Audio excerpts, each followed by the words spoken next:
Thank, thank you. Thank you. And um, tonight's guest is Porscha Michelle. And a lot of you recognize her. She is, I call her one of us. And um, she has been trained at HCH in Reiki. Um, where's my little, nope, that's not it. There it is. She lists herself as a certified Reiki practitioner, also an intuitive healer, and a mystic princess, a priestess. Sorry, not princess, priestess. Um, I am always interested in people's backstories because I'm a recent devotee of these arts, and I know some people, like Portia, have been living with this kind of thing for years since they were very young. And so I'm hoping we'll get a little bit of her backstory, but we're mostly here to learn about what these solar flares, like these beautiful aurora borealis that's behind her in the her screen, um, how they affect us. And that can be a physical thing, it can be an emotional thing, it can be a spiritual thing. So um, if you're ready, let's just let Portia take it away. Okay. Thank you, Mary, for that lovely intro. I am noticing though when you were talking that it's either my connection or your connection was going in and out. So if at Okay. any point my connection drops, I will jump back on a hotspot. So just giving Thank you you. guys a pre-warning. Thanks. I don't know what's going on. If it's me because we've Okay. had a lot of wind out here in the desert, so sometimes the connections get a little wonky. But hi everyone, it's good to see you all. I know a lot of you. I met you in person at the Woo Woo in Redwoods and at the in person Reiki groups, and I see you quite a bit on Tuesday evenings. So, as Marriott said, I'm a graduate of the HCH Institute as a Reiki practitioner, and while I was doing my Reiki practitioner training, I discovered I had some intuitive healing abilities that had kind of started to come out in ways I didn't really quite understand. I would kind of feel these emotions that didn't belong to me, or I would sense things, and it just really led me into a greater um, educating myself and knowledge of listening to my intuition, and then like working more with shamanic practitioners to kind of just like learn more on how to develop those skill sets and to be more in service of others. And um, when I went on a recent trip to Egypt a couple of years ago, I had a Kundalini awakening, which is, it sounds great, but it's really not. I don't know if you've heard about these before, but they tend to be very, very hot. Like you're having a fever, like there's just heat generating all throughout your body and it comes up and out, and it's like your whole body's on fire. And it takes quite a bit of time for it to dissipate. But once you do, you have more of an opening channel to source where you can download and be more of a channel guide for the other beings out in our atmosphere. So um, after that, I moved out of the Bay Area because there was like just too many EMFs and too much disturbance in the energetics there, and a lot of people. Right, when you're around a lot of people, you'll pick up a lot of people's energies and their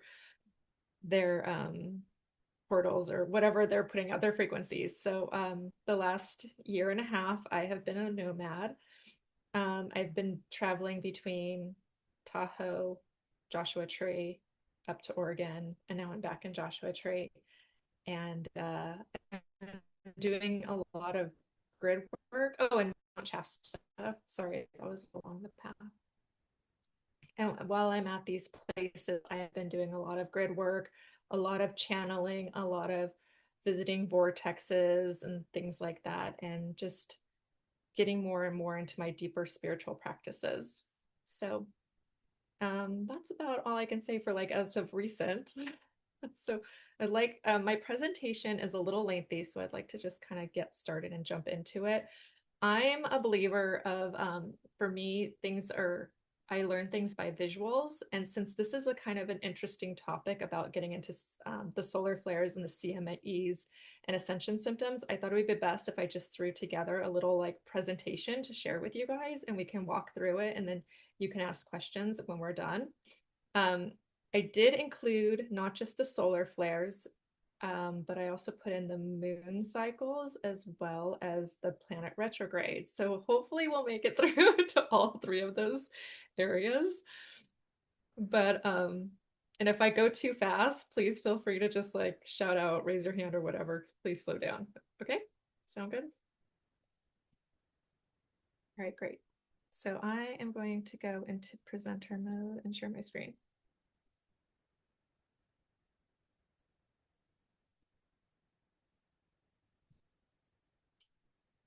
Can you guys see that? Thumbs up. Good. All right. So titled our presentation, solar flares, moon cycles, and retrogrades. Hold on to your hats.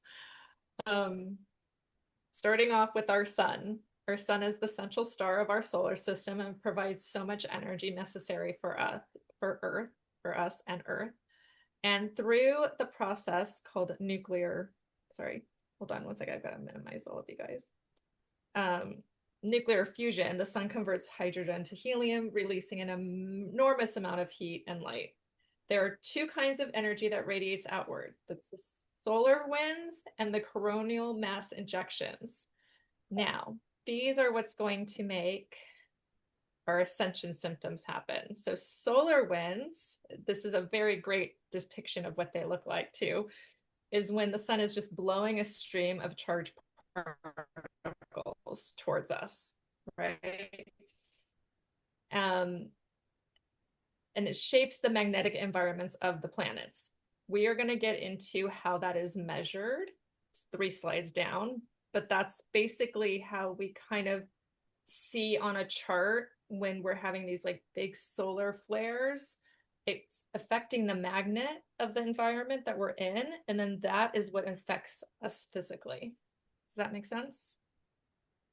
And I can't see you guys, so I'm just going to keep going unless anyone else wants to throw out something. Now, the coronal mass ejections, which are the CMEs, that's when the fields like twist and snap, releasing bubbles of plasma into the magnetic field. And they are the most powerful explosions in our solar system. Again, this also affects our Earth's magnetic field, and will also create spikes in our Schumann resonance. So there's a difference here. There's the winds that kind of go like this, and then there's the ones that like bend and snap and have these powerful explosions. So what happens when these hit our Earth? The solar winds are a bit of a gentle breeze, but the CMEs can be a complete like hurricane. That's the complete difference when we're talking on the different levels and intensities. They both affect the magnetic field, and they have major dramatic consequences. So when they hit the Earth, it can cause space weather, which results in beautiful auroras like the northern and southern lights. But they can also disrupt satellites, power grids, radio communications, anything in technology, because it's just such an intense thing that there's even theories that at some point we could have such an intense solar activity, whether it's a CME or wind, that it could take out our grid, right? So this is why everyone's been kind of like paying attention to it more and more these days, including NASA, because for the last 5 to 10 years, the solar activity has increased drastically. There have been articles written about this. This isn't just woo-woo. This is all based on science as well. And I like to preface it that way because people who follow this just think it's like part of our woo-woo activity and spiritualness, but it's not. It's science. There's data behind it. There's systems that measure it. There's articles that have been recorded about it. It's becoming a very interesting topic in our space weather activity right now. So, when the solar flares hit Earth, it can affect the electromagnetic surges that can agitate our bodies. And if your nervous system is finely tuned to like we are, where we're empathetic, where we're intuitive, where we're light workers, um, or who have already been raising their high vibrational energies, you're going to feel this in some way or another. And there are benefits to it, and then there are challenges, just like everything else in life. So, the benefits, we'll start with the good stuff, is you will have a greater empathy and compassion. You can have increased telepathic and psychic powers. You have a thirst for ancient and esoteric knowledge. You'll have an increased self awareness of your old patterns, and you'll be creative and inspired and continue to grow in your personal power and bouts of euphoria. We're going to get into this more in my next slide. But basically, what starts to happen is when we're going through this ascension where it's starting to impact us in these great benefits, is it's removing the densities and anything that's low vibrational in our bodies and pushing that out. And as we push that stuff out, then we start to want to gain knowledge in other esoteric areas, spiritual things, spiritual practices. It starts to open up our chakras, it starts to open up our pineal gland and our third eye, and then we start to question things. So it's a whole system that's working for our benefit, but then there are also some downsides and challenges to all of that because that's just more of like the spiritual and mindset. We also have to remember we are in these human bodies and we're very sensitive in them. And so they too are going to be affected by it in many ways. So, like a headache, fuzzy heads, dizziness, ears receiving high vibrational sounds, heart palpitations. I don't know about you, but I get those sometimes. I also feel like anxiousness when there's a lot of that energy coming in, and I can like feel it in my solar plex chakra or in my stomach. Um, you can experience waking up between 2 and 4, sore muscles and joints, loss of memory, inability to sleep. That's a big one. I know I have that a lot too when there's a lot of energy that's come through, or even when the full moon's coming in. Um, I'll have insomnia those nights. You may feel very tired. I know a lot of people were talking about feeling exhausted when we were starting to really get hit by these solar winds and CMEs back in 2020 when COVID was happening. That's kind of like when they started to get really intense and start spiking more than normal. You'll also experience vivid dreams and there's other symptoms, but these are like the main ones that you will notice. You can also Google this as well and find more symptoms if you want to learn more about it. So, the ascension process. So, the ascension symptoms are linked to the flares. They involve the physical, because they are going to physically, emotionally, and mentally shift us into a higher cosmic energy. Um, this energetic upgrade is to help you elevate your spiritual frequency and align you with a higher state of consciousness. So again, it's it's all moving towards the good of our highest being. It's just we have to go through these physical pains in order to get there, right? So the more that you're aware of this and the more you kind of pay attention, or you're like, oh, I'm not feeling so good today. I should check on the Shunan resonance and see if we had some ascensions come in or some solar flares come in. And it kind of helps make you feel a little bit better because we've all been feeling a little off for the last few years and like experiencing all of these like physical ailments. Um, it just kind of helps me sometimes just justify why I'm feeling the way I am. Um, you will go through an emotional purge. There's like a few steps about all of this. Is one of them is an emotional purging, and that is again because we have this density, we have these old past traumas that we're holding on to in our bodies, we have these repressed emotions, outdated beliefs. And so, what happens is when the light's coming into us, it's going to want to remove that because it needs to remove this stuff that's holding us down, that's keeping us in this low density place. And we cannot elevate until we have actually deal with them, face our shadows, do some past trauma work, remove those emotions, move on from outdated beliefs. And so sometimes what happens is you end up in what we like to call the dark night of the soul. It's not a fun place. I am going through one right now myself. I've had at least two of them in the last 5 years.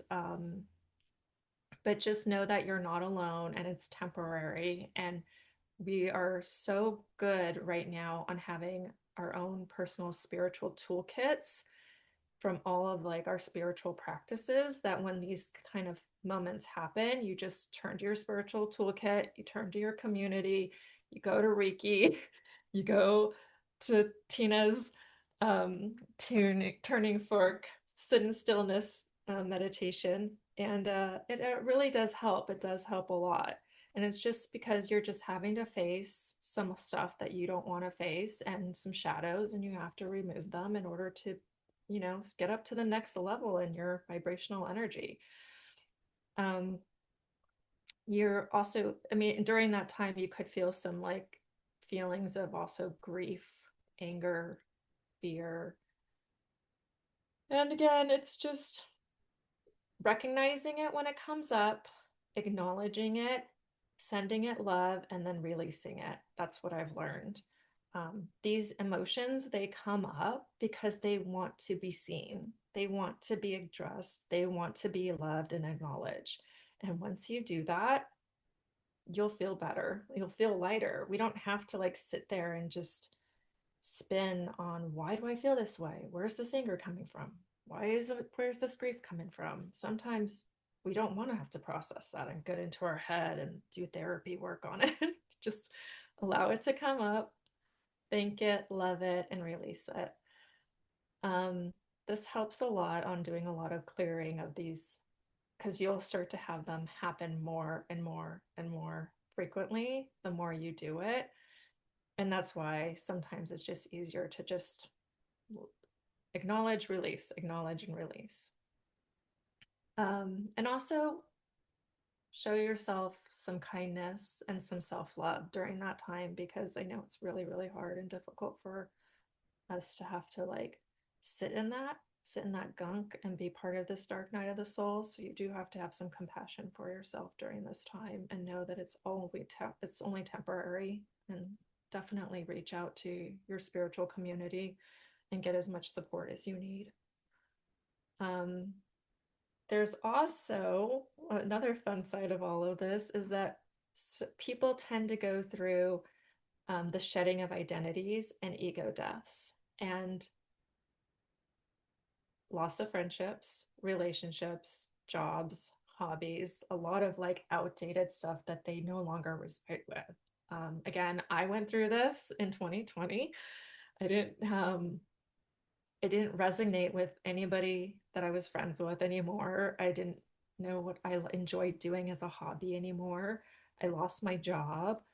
Um, I was really like struggling to talk to people outside of the Reiki group and my spiritual group and community about what was going on because a lot of people are kind of just stuck in their little world thinking like, oh, you're depressed, you need to get on an antidepressant. Oh, you've got hormone issues, you should get on this, hormone replacement treatment. Or and sometimes you're just like, no, sometimes you're just going through stuff that you just need to release, and it's okay. Um, there doesn't need to be like a medical um, magic pill that's going to make it all better, because sometimes you just have to face the darkness in order for the lightness to come. So the good part about all of this is the integration. So the discomfort from this detox is seen as a sign of growth and expansion, making space for new connections and opportunities more aligned with your authentic self. This is so true. Again, for myself, I went through this and I ended up finding way more of an expansion of community during this time. That was when I actually went to Egypt. I met an entire group, a whole new group of friends and community out in Florida and Miami, of all places. And yeah, and then when I went to Egypt, I discovered I had more of psychic abilities than I that I didn't connect the two to when I was younger. And it all kind of came together in this like beautiful little wrapped present, and made me just feel like, oh, okay, I definitely have these skill sets, and now I just need to know like how to listen to them, how to utilize them, and where I want to put that energy towards. Realignment. So the emotional chaos is seen as not as a setback, but it's necessary to clear the process. And by confronting these issues, you will make space for new connections and opportunities and be more aligned to your evolving self. The advantage of being aware of these changes to your energy field before your physical body is affected is painful, but you will get through it and make many lifestyle changes as you were directed to. And this is where the universe will always be there next to you, guiding you, because there isn't a wrong decision. And whatever decision you make, if the universe is like trying to make sure that you're on the right path, then it will guide you back onto that path. Um, so I just believe that you accept it and you will have a much enjoyable, smoother, rewarding experience during this process. And again, it's all about being self aware of it, right? Because the more you're aware of it, the more you're like, oh, I know what's happening, versus being like in the dark and not knowing and being scared and fearful and turning to all these um, doctors and therapists and stuff like that, trying to diagnose you with something that you might think is wrong with you when there's nothing wrong at all. It's just because the solar flares are acting up. So here's a little helpful tip tip, tip sheet for your diet and lifestyle. So during this time, of course, you want to hydrate, drink plenty of water. Spring water is preferred. Um, Try to ground as much as possible. So grounding foods, focus on like root vegetables, green vegetables, fresh berries and fruits, lean proteins. It's really recommended that you not try to have anything that's like of a heavy meat, like red meat is not preferred or recommended, because it will weigh you down, and it also has low vibrational energies attached to it. So just be mindful of like that kind of thing. Green tea is great because it combats oxidative stress to your body. You want to reduce as much stimulants as possible. So, decrease on caffeine, because if you're feeling the energies coming in and you're getting heart palpitations or anxiety or anything like that, you definitely do not need to add caffeine to the pot. That will just be a disaster. So just be mindful of like your caffeine intake, your alcohol intake, and any processed items, because they will worsen the symptoms. Fasting is really helpful during those times. They can help you cleanse your system, but also just help with your body just absorbing all of this energy and not having to also have to work extra hard to break down foods and drinks. You'll want to reduce your screen time. Um, be present, go out in nature, meditate, lay on your couch, take a nap in the afternoon, things like that. Definitely rest and sleep. Just listen to your body, whatever it's asking for, just honor that and try to do what you can. Um, again, I know that there was like a lot of times where I would just be like, I'm so tired and I don't know why. And I was like forcing myself to get outside and go for a walk or something like that. But really, my body just needed to rest because it was important for the ascension process. Deep breathing always helps.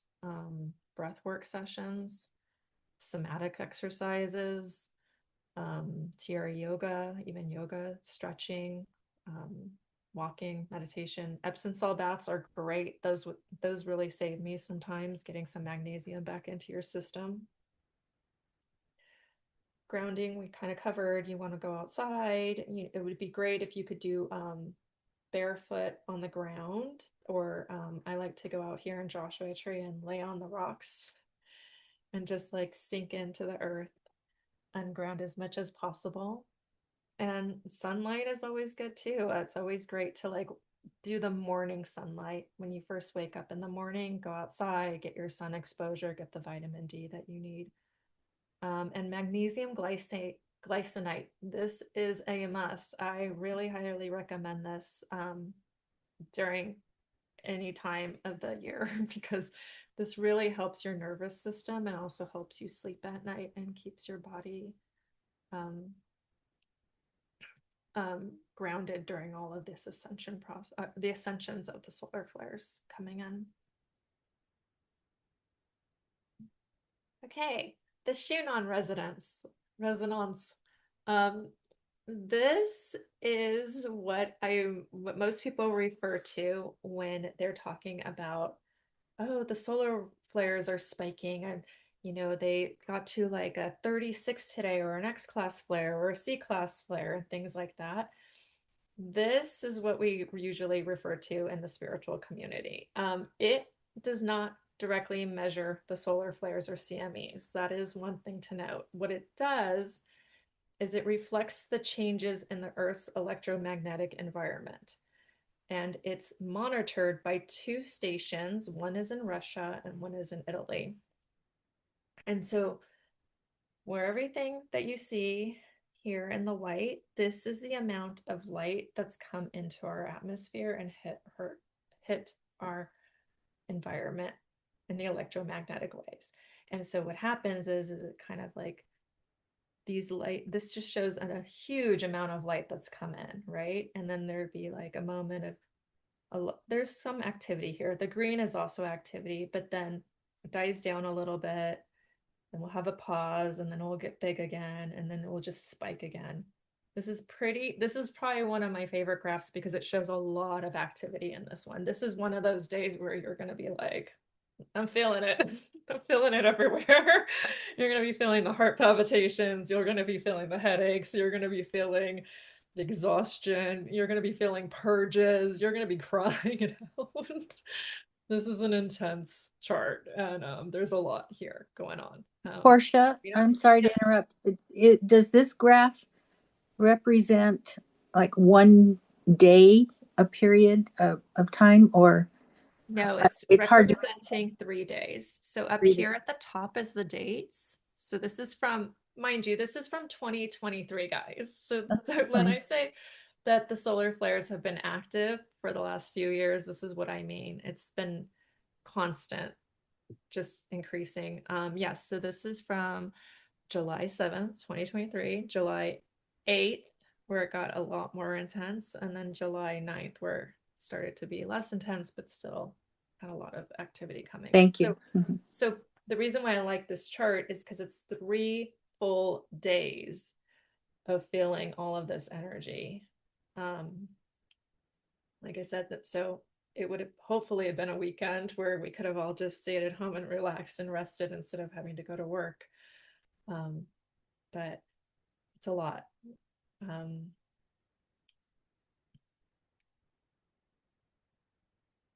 and there are times where we won't see anything at all. I'm just going to go back to this. And we'll have blackouts. And the blackouts can't quite be explained just yet. And a blackout would look like it's just, I'm going to show this part right here, this black area here. So it would literally just be black on the graphs. And there are times where people wonder if it's just because of the satellite connections have gotten knocked off, kind of like how, we were just talking about my Wi-Fi maybe going out because of the wind.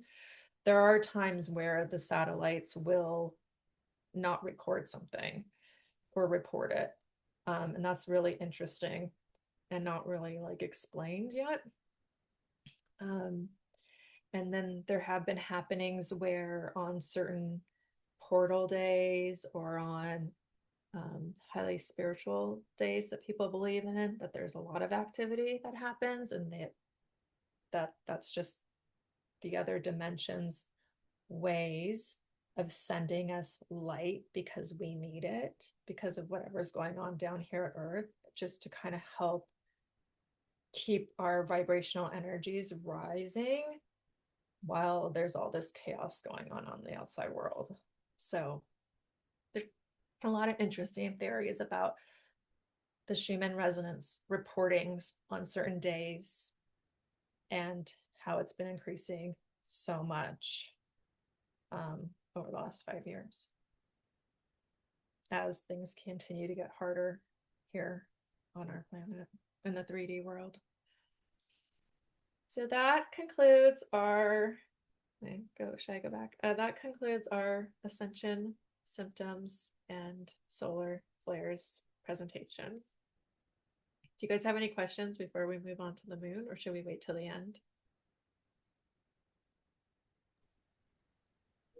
Before you move on, I'm just curious, what's the difference on that last chart where it said Schumann down below, Schumann, and then Schumann at the top? Which one is? I'm sorry, I might have spelled it wrong.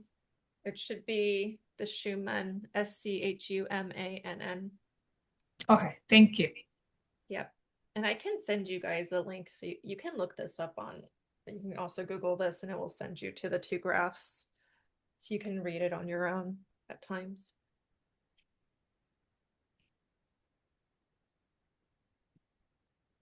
Okay, so that's just one thing that affects us physically, mentally, and spiritually. Then we have our lovely moon. um, the moon, of course, is like plays a crucial role in maintaining our Earth's stability, but it also has been known that it affects the water bodies, causing the tides, as well as the water inside of our bodies, because we are made up of 70% of water, right? So the disruptive balance of the water in our body results in an upheaval and activity of emotions in our mind when the moon changes its phases. And the phases of the moon. Now there's 6 phases, but I'm only going to focus on these 4 right now. And I made you guys little cheat sheets so that you know how to work with these phases of the moon when they're happening. So the first phase is the waxing, which is when you see the right side of the moon, then followed by a new moon. Then we have the waning moon, which is when you see the left side of the moon. And then you have your full moon. Now, we love to talk about when the full moon is up and about, how there's so much energy and craziness that happens, and we don't know why people start acting crazy, but they do. It's also why, like, the theory of the werewolf comes out during the full moon. It's because it brings in all this energy, and it's time to act on it. So I put in a little description here so you guys can kind of like keep track about all this. And I'm happy to share this with you guys at the end of the presentation. The full moon is about like abundance, clarity, increased energy, and releasing. So this is during a time where you want to reflect on achievements and celebrate and release what no longer serves you. It is not a time where you want to start any new projects, manifest, bring on anything. You just want to try to stay as calm as possible during this time, because there will be a lot of emotions. Why? Because the moon is projecting onto us the solar I don't want to call them flares, but the sunlight is getting hit on the moon and then being projected back onto us, right? So there's a lot of energy hitting us, and there's increased light in the sky, which is also why sometimes people can't sleep on a full moon, is because of the increase of light that's coming through from it. So, ways to support your body is emotional releasing, tapping, dancing, shaking, breath work, expressive moment, because you'll feel a little bit of nervous energy going on.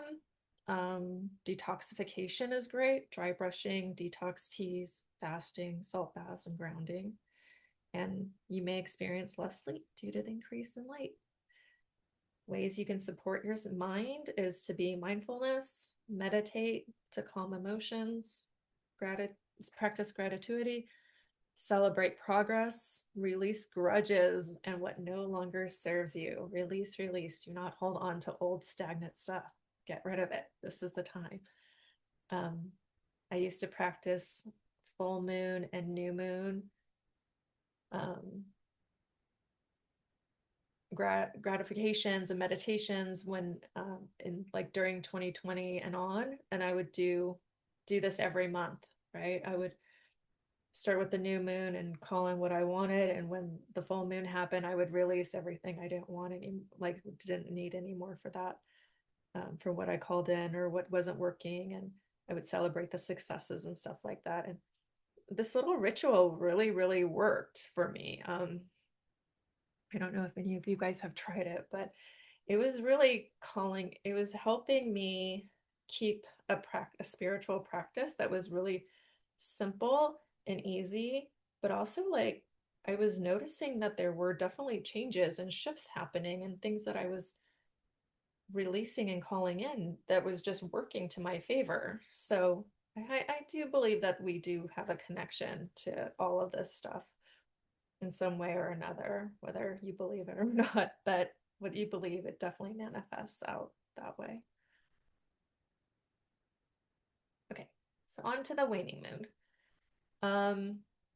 The waning moon is definitely a great time. It's where you want to release, cleanse, heal, and prepare for rest. You want to let go of old habits, clear out your negativity, and focus on the inner wisdom.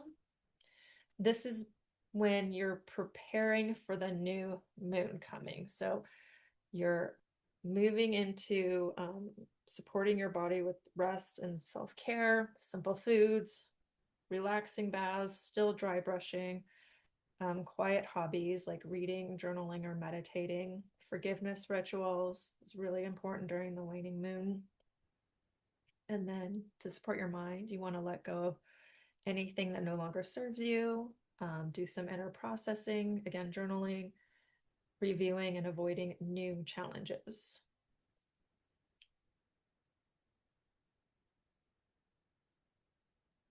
And we have our new moon. The new moon is when there is no light coming from the moon, and it's a great time to reflect, set goals, plant seeds for new beginnings. You want to create the vision board, start new projects as focus inward. You want to support the body by gentle movements, simple foods again, meditate, journal, avoid overexertion, quiet time in nature, and you may experience a boost in melatonin during this time, leading to deeper sleep because of there's less light in the sky.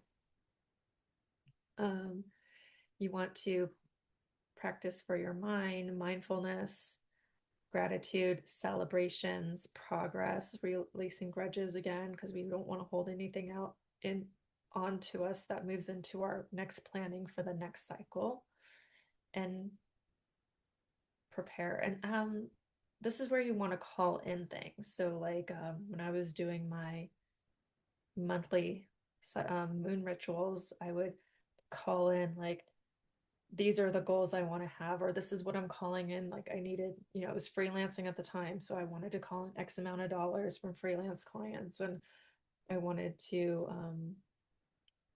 move into certain spiritual practices, or call in this community, or try this new class. And it was really interesting. Like I said, I was able to manifest quite a few things during the new moon rituals by sticking to this. And then we have the waxing moon. This is the time to actively work towards the goals. So I don't know if you guys are seeing the little cycle here, but with the new moon, we're calling things in. The waxing moon, we are working towards those goals and building the momentum. We're networking, we're setting the intentions, we're continuously planning. And we want to support your body by nourishing foods, energizing exercises that get you up and out, like get that energy moving, keep your high vibration going. So, dancing, weight training, yoga, and sun salutations poses, not just normal like stretching. You want to support your mind by visualizing, manifesting, growth, social connections, new ideas. Affirmations are great. Brainstorming with friends, making vision boards, and starting new projects. So, this is how the moon affects us and how we can work with them during the cycles. Any questions? Okay. I think we're doing pretty good on timing, right? Yeah. We're gonna move on to my favorite, the planet retrograde. We're almost there, guys. We're almost up to the end. So the planets orbit the sun at different speeds. And so when Earth passes a slower outside planet like Mars or Jupiter, the slower planet can appear to loop backwards.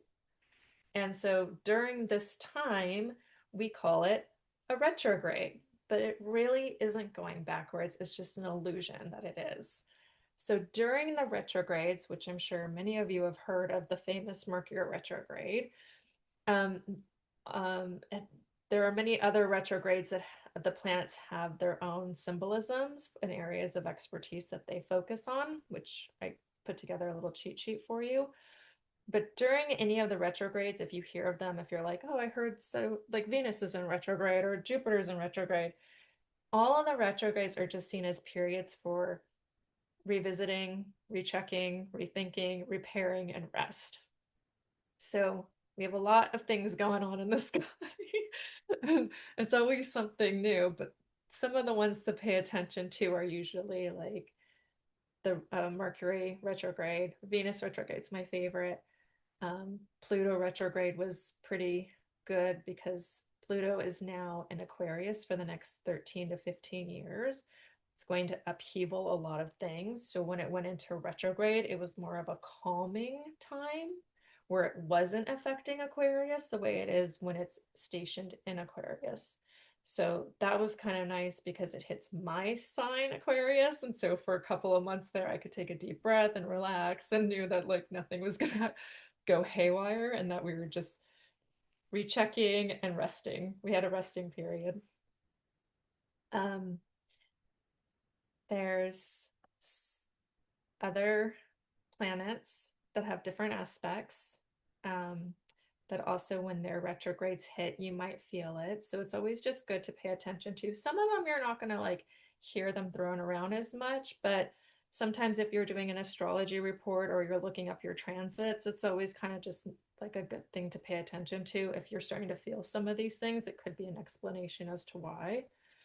Now, Mars is the planet of passion, aggression, drive. It's a very alpha planet. So when that one goes into retrograde, you will see these areas amplified a lot more, especially in people and areas in like the world or in government or something like that, or in the communities. Um, Jupiter is my favorite planet because it's the planet of luck and philosophy. And so when that one goes into retrograde, you're going to want to really focus on revisiting like what expansion looks like for you, how luck comes into your life, journeys, planning travel and stuff like that. Saturn. Saturn's my least favorite as well. Saturn's a hard planet to work with. A lot of people will be talking about going through like a Saturn return. Those are really hard for life lessons. It comes with a lot of limitations, and a lot of discipline and structure comes with Saturn. So if you're not a person who likes things to be um, organized or structured or disciplined or don't like rules, then you're really going to struggle when it comes to Saturn being in your house for Saturn return. And then we have Uranus. That's the house of innovation and rebellion and revolution. Um, so, it's a good one. That's kind of like plays hand in hand with the Pluto and Aquarius right now, because we're definitely, Aquarius plays on the humanitarianism, and it also plays on revolution, technology, and innovation. So Uranus and Aquarius play hand in hand very well together. Neptune, the planet of dreams, illusion, and faith. This is also ruled by Pisces. Um, Nothing bad I can say about that one. That's a good planet, and there's good things that come out of that. And so when it retrogrades, you're really falling back into stepping into your faith and your dreams. And then Pluto, another fun one. Um, Transformation, power, and destruction. So yay for us in the US for the next 13 years is that it's going to definitely bring up a lot of transformation for us. And it could be good, it could be bad. There could be moments of, there's a lot of power plays, which we're already starting to see happen. And luckily, because it is in the house of Aquarius, like I said, Aquarius rules humanitarianism. And I really think that it's going to rise our society, come together and revolt against things that we are not happy with and that we're against, and where we see that things could be better, as well as innovation and technology working hand in hand with rather than against. Like, I know there's a lot of push and pull right now with people struggling with AI, how they feel about it and their beliefs. I feel like there are moments where it's helpful, and there are moments where, yeah, it's a little scary. Is it going to replace my job one day? But the more that we can find ways to work together with it and not fear it, the better it will be at the long run. So this is just a little helpful guide. And then moving on, I did the two biggest planets, and I did a whole little breakdown on how they affect us and common issues and best practices and upcoming dates to be aware of. So starting off with Mercury. Mercury governs communication, travel, news, technology, and intellect. A lot of common issues when you hear Mercury retrograde is it's going to have tech glitches, travel mishaps, delays, and misunderstandings.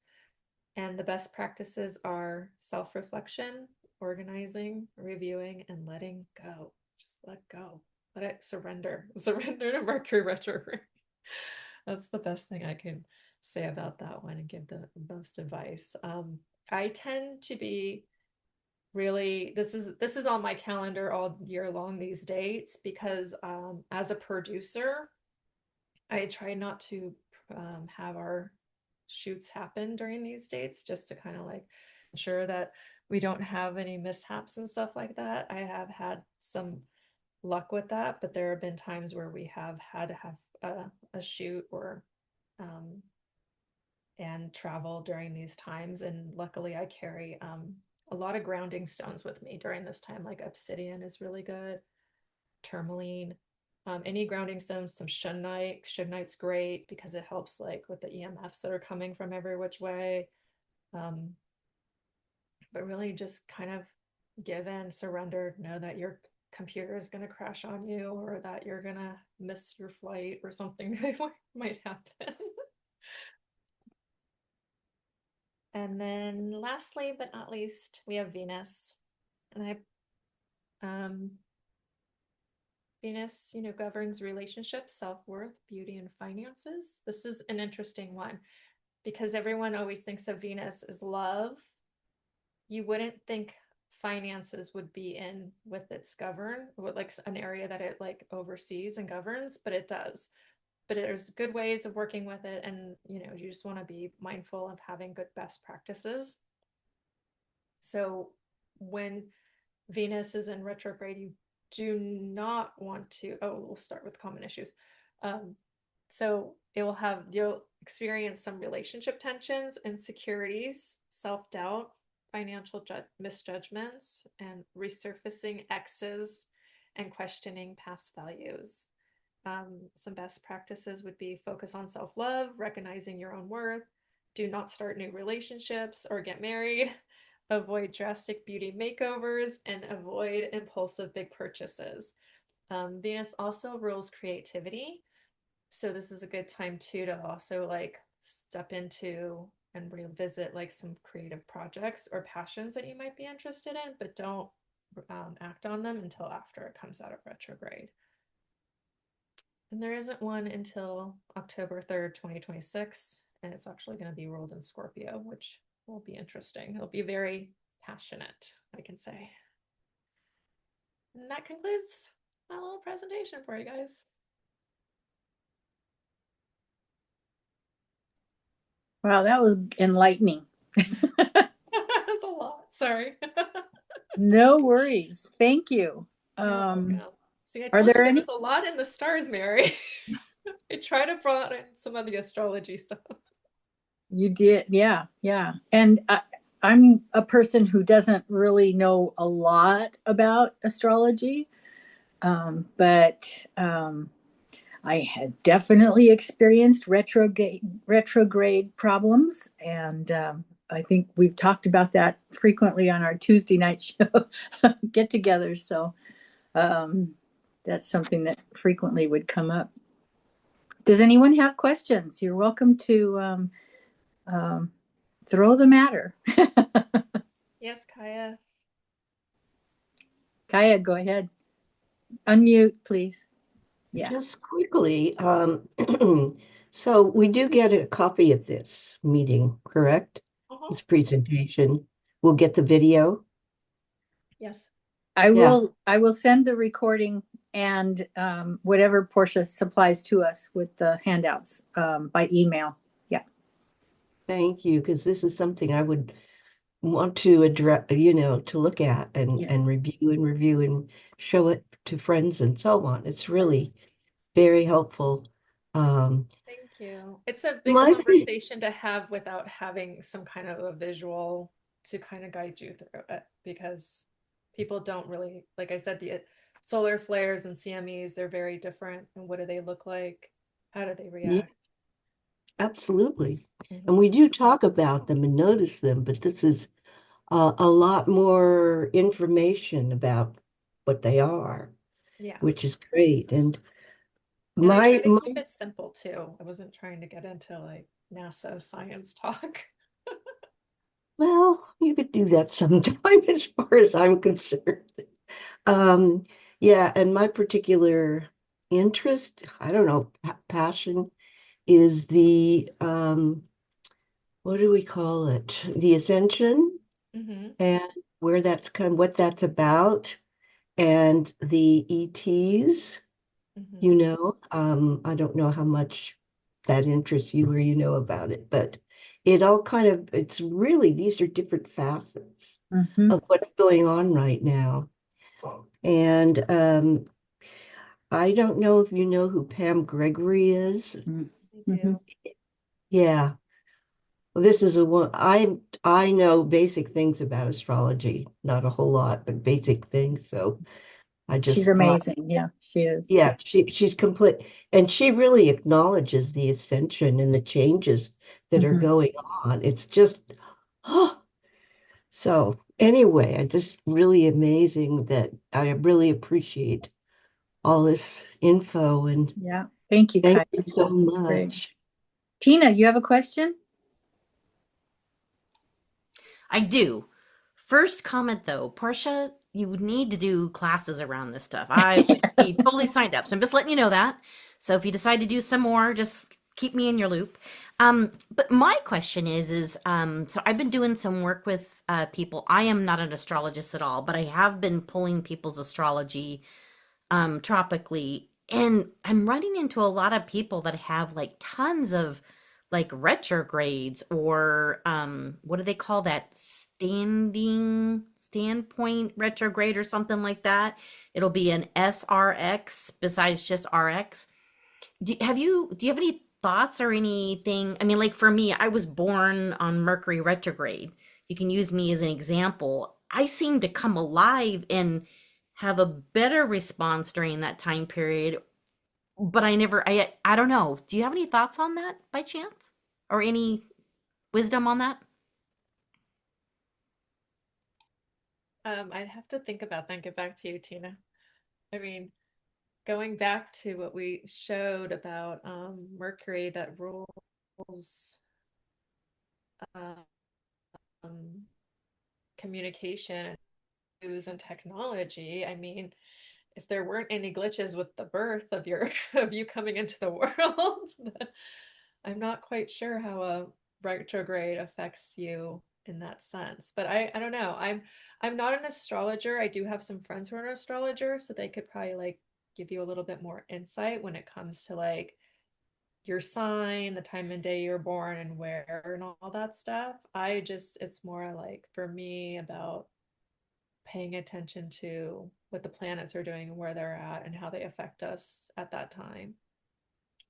But I did give Mary, my friend's information, who's an astrologer, to see if she might be interested in being a presenter on one of these calls sometime. Or if Mary, I don't know if you already have an astrologer friend in mind that you're going to bring. I don't, could you resend that? Because I don't, I was looking through my things for it and I couldn't find it. So if you could resend it when you send all this other information, that'd be great. Yeah. And then Tina, I'll ask her too as well about your Mercury retrograde birthday. Oh, that would be great. I was just kind of curious because you were talking about it all, and your one page though, I have to say, I think even Anna made a comment about Yeah. I thought this was perimenopause symptoms, and I'm sitting there going, my mouth is just like gaping open, and I'm going, are you? Check. Check. Wondering, are you exactly? Have you been watching what my life's been going through? So, boy, you nailed that one. Really, I think Yeah. probably a lot of us are doing that. But thanks for making me Well, it's making going me to realize I'm intensify not that. totally crazy. Well, again, us as women, not only are we like highly intuitive, and then again, our bodies are made of 70% water, we are feeling everything more. It's just wild, you know. Yep. And when I Plus went through moon cycles. when Yeah. I went through the first time I went through the ascension process and then had the dark night of the soul, the first thing anyone said to me was like, "Are you perimenopause? Like, have you had your hormones checked?" I was like losing my it's like, "Oh, thanks guys. Thanks." Yep. Yeah, I recognized a lot of those things that A were lot on of the that symptoms. list. I think Joyful Kate was like, Kate, you were Yeah, lighting up a few minutes ago. You wanted to say something. thanks. Because I wanted to let Tina know that I'm also retrograde. And I've studied astrology for about 25 years. And my understanding is that your natal chart, when you are born under retrograde or out of range, like there are times where the planets are out of range. They're not in their cycle. Okay. They're not moving in the regular track, if you will. When you're born in retrograde and that's in your natal chart, that is going to be relaxing for you because that's the energy and the gift that you bring in. You bring in that gift of understanding that retrograde is a time to review, to reflect, to slow down and take another look. Okay. It's about the illusion of it going backwards. Mm-hmm. It's not really going backwards, Right. but there's an illusion there. So the natal chart aspects, whatever comes in on a daily basis, or if it gets hit, or like you're talking about Mercury retrograde, when that happens, it is natural for you to feel more energized because it is the place when you entered. It is your birthright. It's part of your characteristics that are part of your strengths. And a lot of people like to think that retrograde is, especially Mercury retrograde, is and then I'll finish, is be cautious. And yes, you should be cautious. Okay. It is a time of reflection. It is a time to review. It's not a time to sign. It's not a time to, to be doing all those serious things. It's a time to take a look and pause and wait a second. Hold on, Bessie, and just allow that moment to pass through with a sense of reflection. The term is actually part of the Greek root of forgiveness. And so there's this element of allowing, an element of, hold on, just breathe. It's okay. You don't need to do anything. Just be. Most of the time we're go, go, go, go, go, go, go, go, go. And the universe wants us to do that because that's what it's doing, right? It's moving, it's going. But when something looks like it's going backwards, but it really isn't, that's a time to just hold on. Just be quiet, be still, reflect. So I hope that's hopeful for you because Yeah. Thank you. yeah, it's very interesting when it's in your natal chart. So we must be retrograde sisters. Any other questions for Porscha? I just have a quick question. When at the end, when it said that retrograde starts on October 26th, it starts, but then when does it end? How do we know when something like that ends? Oh, I'm sorry. I'll put in the date when I send it back out. That would be helpful. So at least we know there is an end to it. There's no ending. It's November 13th. So retrogrades tend to be what, like 4 to 6 weeks, depending on, so it'll be on the 13th of November. Great. Good. Thanks, kid. Good catch. I got it. Okay. I'm going to stop the recording.